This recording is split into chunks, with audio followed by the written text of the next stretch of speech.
Hello, it's Brian Westbrook, Executive Director of the Coalition for Life here in St. Louis, Missouri, and I'm here to talk to you about Board Bill 34 that has been filed and voted out of committee and perfected in the city of St. Louis by sponsor Alderwoman Ingracia.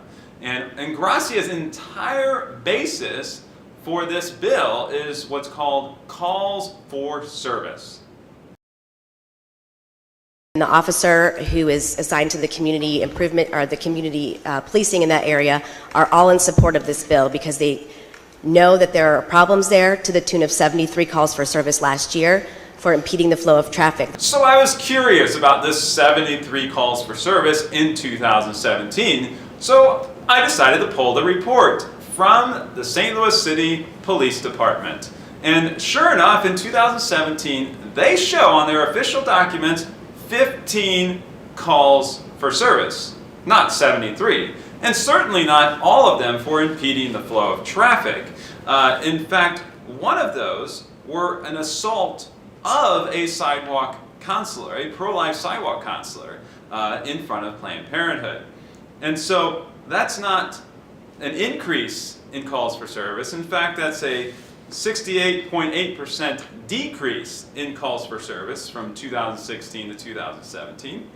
And also that 89% of these calls required absolutely no action by the police over the last 3 years. Planned Parenthood is the only medical option for many of the women in our city.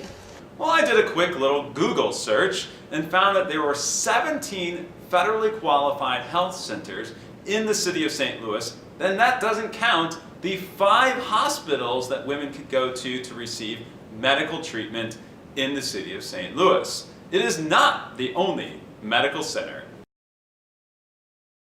You know, whether you're going there for reproductive services or whether you're going there for a mammography.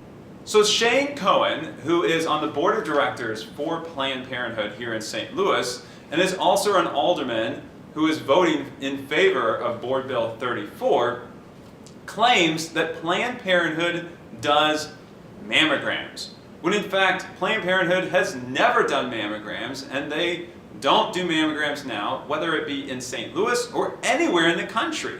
And this is a lie that they keep repeating over and over and over again, and he is using this in support of Planned Parenthood and in support of the buffer zone.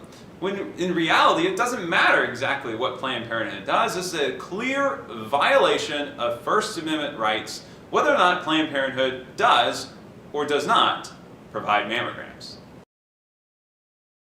Folks who are entering and exiting the clinic will still be able to hear if there's a street counselor who, wants to get their attention and have the opportunity to hand out literature. So Alderwoman Ingracia, along with Kara Spencer, claim that you can pass information out to people who would like that information as they enter and exit Planned Parenthood. When in reality, while they call it an 8-foot buffer zone, it's a total of 20 foot before I can reach anyone who is entering or exiting that facility. So if I want to hand someone a piece of literature who is a willing individual who would like to have that information, I cannot do so, otherwise I might be faced with 90 days in jail. The only way that might be possible is if I have a go-go gadget arm and pass that information 20 feet away to someone who might be entering or exiting Planned Parenthood. Furthermore, they continue to make this argument that this has been upheld by the Supreme Court, when in fact they're referencing the Hill versus Colorado case, which is an 8-foot bubble zone, which is a moving bubble zone where I could still speak to someone, still hand information to them, except if they decide not to receive that information, then I would have to step back, or a volunteer would have to step back 8 feet at that moment. That was upheld by the Supreme Court many years ago. When in reality, this is much more like the McCullen versus Coakley case, which is a clear line in which you cannot cross. It's actually a line painted on the ground. The McCullen versus Coakley case was struck down as being completely unconstitutional for 2 reasons. Number 1, because you could not have a close personal conversation with anyone. during the McCullen versus Coakley case, and that it violated our First Amendment rights. Number two, in fact, she was not able, in the McCullen versus Coakley case, was not able to pass information from one person to another.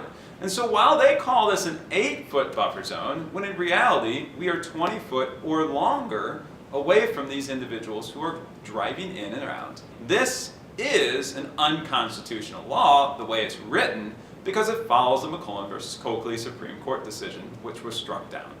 So we asked the Board of Aldermen to vote no on Board Bill 34. And we ask you to encourage your aldermen to also vote no and oppose this unconstitutional bill to create a zone where free speech is no longer allowed in the city of St. Louis. And in fact, this applies not just to Planned Parenthood, but to any business that provides any medical treatment whatsoever. So we ask that you continue to contact the aldermen and ask them to vote no on Board Bill 34.